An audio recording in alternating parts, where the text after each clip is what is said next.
So, hello everyone. My name is Vakhmyanin, and I will talk today about profitable DeFi liquidity provision.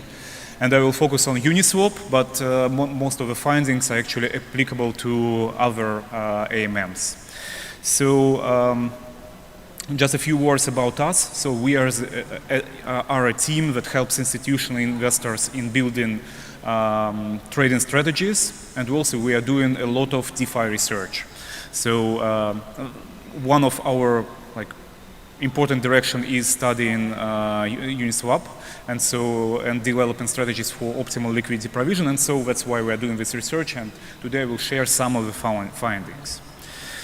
There is no question that DeFi and DEX volumes are growing right now. So by one of the latest research pieces by Kaiko, we see that actual market depth of Uniswap is bigger than most of the centralized exchanges except Binance.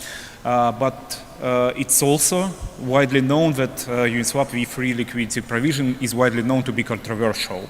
So there are a number of researches. The first one was done by Topaz Blue and Bancorin back in 2021, and it has shown that almost half of liquidity providers are actually have negative returns from impermanent loss, and the average liquidity provider loses in comparison to just holding assets. After that, there are a number. So this topic is widely researched, but still it's not really clear how to build the profitable strategy.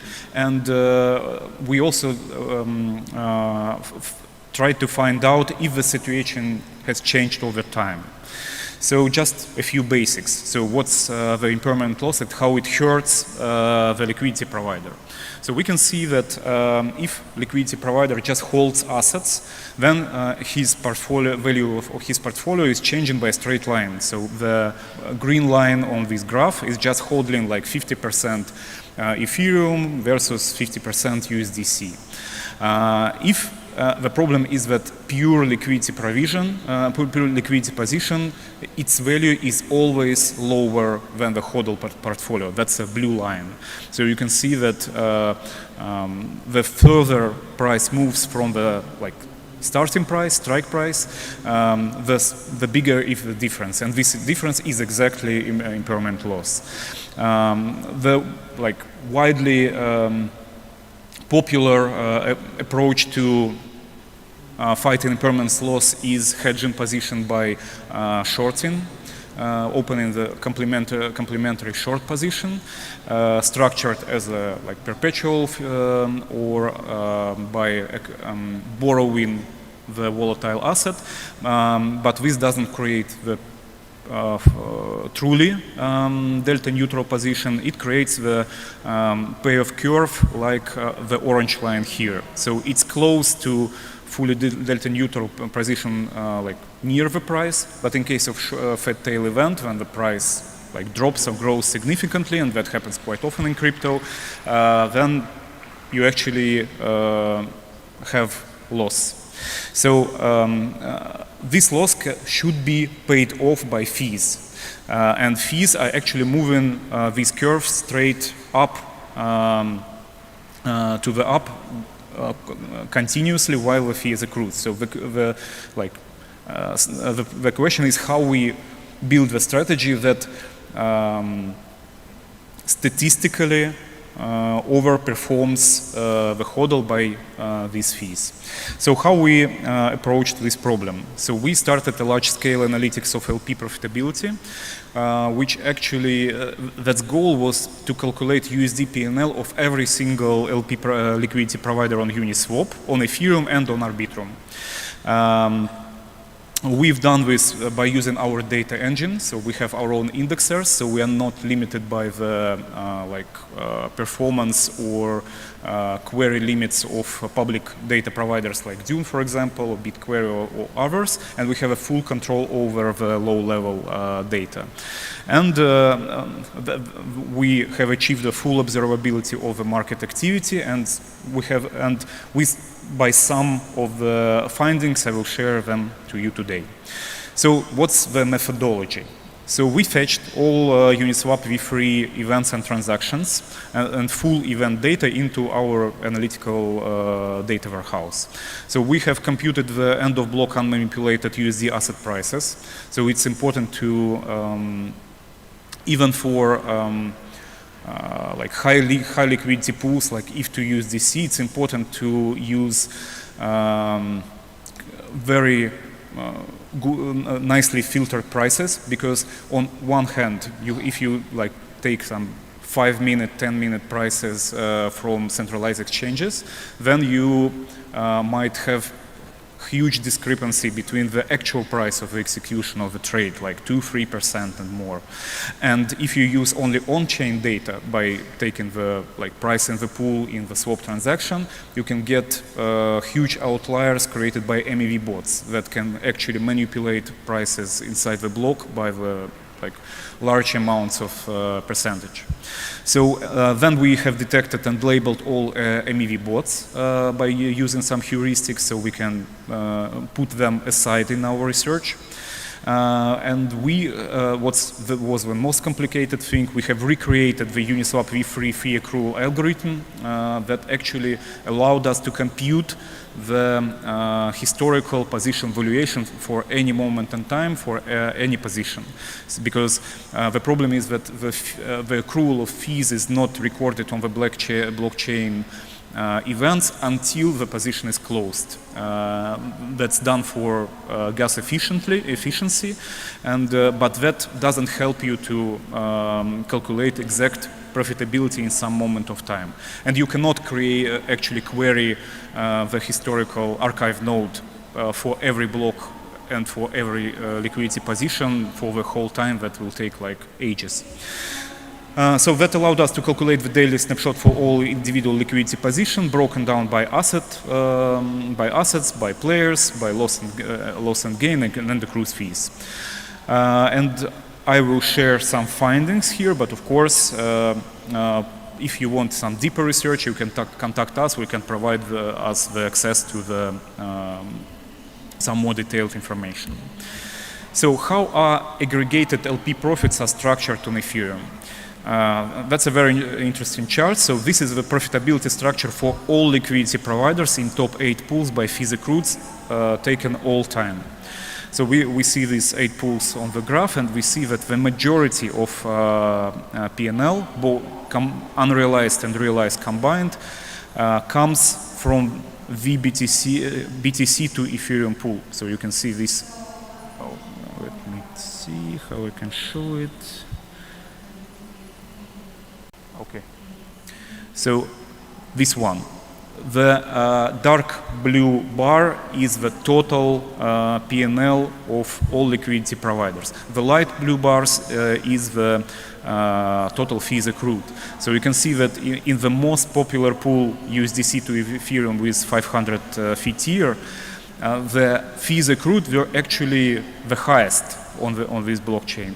But on aggregate, liquidity providers actually suffered a loss there, and only in the biggest pools, the real profit they get from BTC to Ethereum pool. And it's interesting that exactly the same situation happens on Arbitrum, despite the fact that Arbitrum has a lower lifespan and it has lower gas fees. So at first we thought that that might impact the situation because low gas fees actually might help you to more actively manage position. But in reality, the situation is very, very, very similar. And the reason for this is that BTC to Ethereum are actually highly correlated assets, which means that the probability of the rebalance event when your position, the price goes out of your price range of your position, is much lower than for any crypto asset against USD. Or USDC doesnent matter. So that creates the interesting fact that on average BTC to Ethereum is more profitable. But that doesn't mean that same is applicable to individual investors, of course, and individual strategies. So the good question is also on aggregate, is it better to actively manage LP position or like use some relatively wide range and leave and forget? And it's interesting that if we take, again, we take not like top players, we take like all liquidity providers, we see that the more positions the liquidity provider has, then generally the less is aggregated profit. So you see that for all LPs, for top 8 pools, total profit combined is actually positive, and for LPs filtered LPs with 20 positions plus, it's actually negative by the almost the same value. So which means that on average it's better for liquidity provider to choose the positions with like longer lifespan. Again, we have a number of limitations here in this research, and I want you to actually understand them. So one is we are considering that one wallet, one Ethereum wallet address is one liquidity provider. Obviously, in reality, that might be different. So one liquidity provider might use multiple wallet addresses, and if, for example, multiple liquidity providers are using some sort of like aggregated liquidity provision management vault, they can use one wallet. We also see only Uniswap positions. In reality, they can be only part of some portfolios.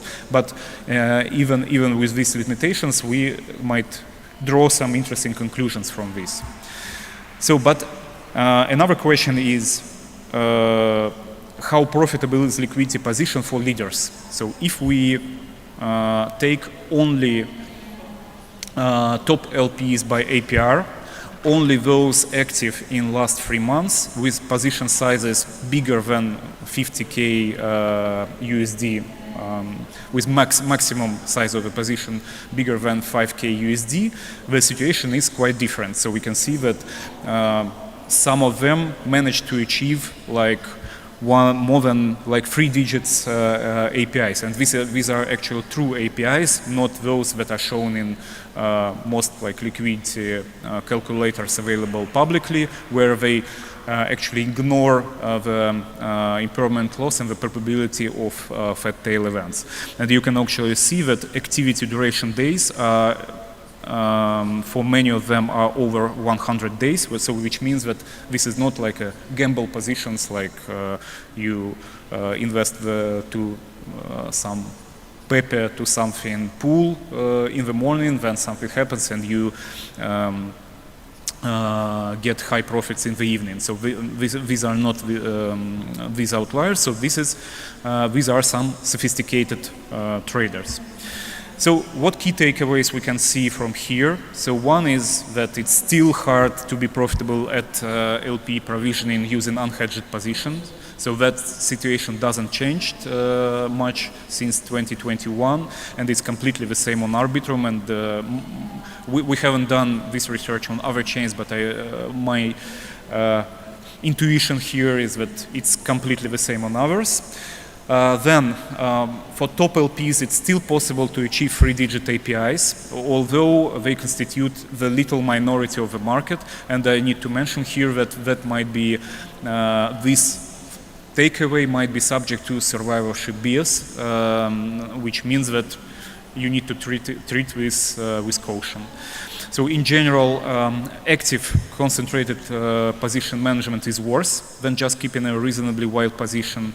So, and we have found no, I would say, signs that there are some automated solutions at the market that actually can help with this. So it doesn't matter if you do it manually or you use some automated public solution.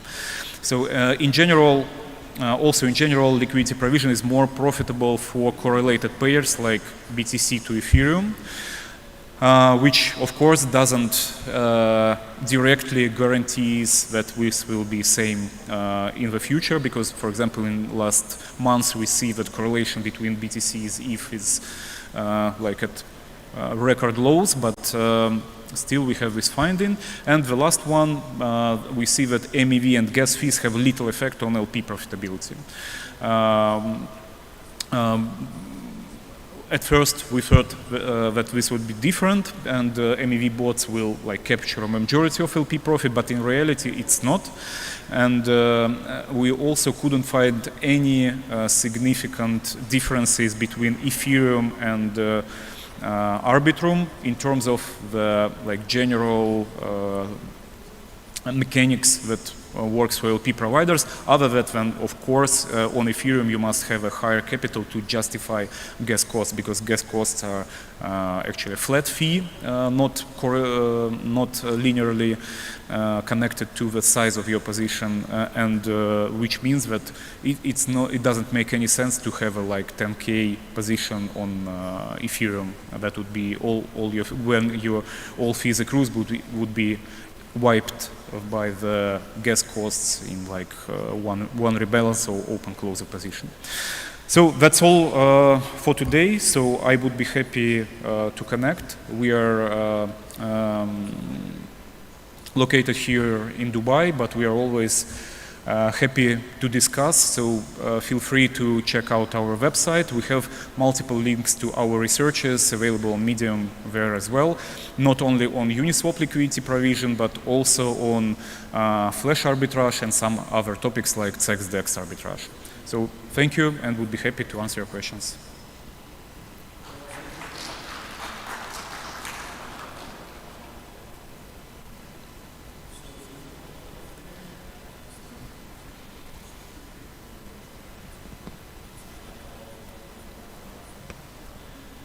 Thank you very much for your talk. It's really, really interesting. I was going to ask how you get your data. How are you able to produce such brilliant research? I mean, obviously, there's a lot of data in crypto. How do you go from the chain through to a report like this? So technically, it works like this. So we have a fleet of our nodes in-house for Ethereum and for some other popular L1s and L2s, all EVM based. So we maintain them all in-house. So most of them are Aragon based. And we also are modifying them for the performance of data extraction. Then we have our high performance ETL processes that actually put the data in our analytical database, data warehouse based on ClickHouse. And because our team actually came from the enterprise data analytics, creating like data warehouses and predictive modeling for huge enterprises for many years, that was easy for us to build this pipeline. And after we have all this data inside, and by the way, this ETL process is very complex, because it's not just you take log data and put it to database. You need to for each DEX protocol, we have a separate ETL process that takes into account the internals of the process to actually compute the liquidity or other data which can be used in the research. And then we just write SQL queries, use some analytics and so on. If I may just have one follow-up, which would just be, do you have intra-transaction or do you stick to end-of-block data? Sorry? Do you have within transactions and transaction level data, or do you stick to end-of-block level data? That's a rather good question. So in our warehouse, we have intra-transaction data. So and we also have the feature that we called sub-timestamps, so virtual timestamps, because in all transactions in one block, you have one timestamp. And we use virtual timestamps to actually sort the events accordingly, so you can easily do that transaction. And for example, we use this transaction data to identify MEV, because MEV, liquidity, just-in-time liquidity provision or flash arbitrage, you can easily identify it inside the block. But for this research, we use end-of-block prices, because we don't want to actually to see manipulated prices inside the block. Oh yeah, because they'd be unsettled prices, basically, from your perspective. Okay, cool. Thank you very, very much. It was really Thank you so much. responses.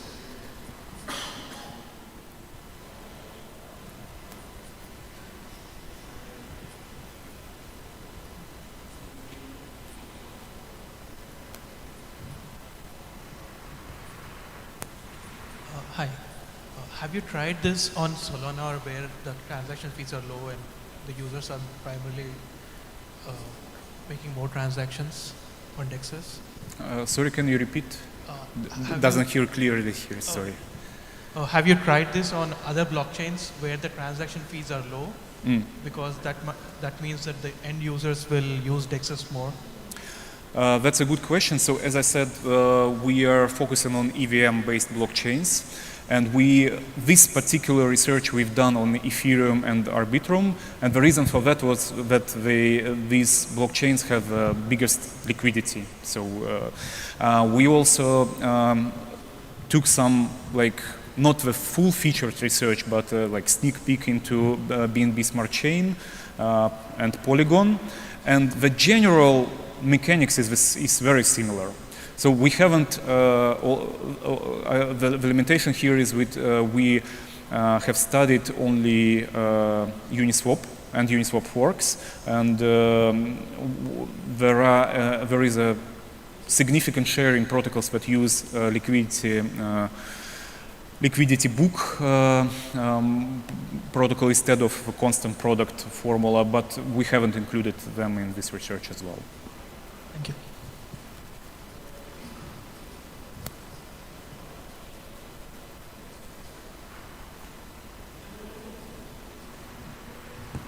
Thank you. What do you think about using like Reth and all of the other like ETL tools that like the Paradigm team is trying to build in terms of like extracting data in a way that's like more lightweight than something like, you know, Erdogan? So just, can you rephrase the question? So using some third party that provides? Reth. The Rust okay. Geth Like fork. So yeah, Paradigm is, the fund is like doing a lot of research with Rust-based tools, and you know the thought there is that using Reth as a node is lighter and easier to extract data, and it's more reliable. That's actually a very painful question for us, but very good question, because selecting the right backend and right node is very important for performance. The reason why we've chosen Aragon is that because it's more efficient in terms of storage. So in Go Ethereum, the storage is very inefficient, and because, for example, for BNB Smart Chain, to maintain an archive node right now, you need over 50 terabytes of SSD, which is crazy. On Aragon, it's much more efficient, but we have some problems with Aragon as well, because Aragon has recently dropped the support for some of the chains, focusing on Ethereum, and which makes it more painful to support all the hard forks happening for us. We have explored Ref in maybe like a year ago, and it was too immature for us at that moment. But I think we will definitely get back to it in the nearest future, because there are a number of problems in Go Ethereum, and it's also was announced by the core team of the core Go Ethereum team that the archive functionality is not a priority for them. So which means that we are focusing on live performance on the nodes, which is great, by the way, but for data providers like us, that's actually difficult, because we need archive nodes to build on them. So definitely we will explore other clients and systems like this.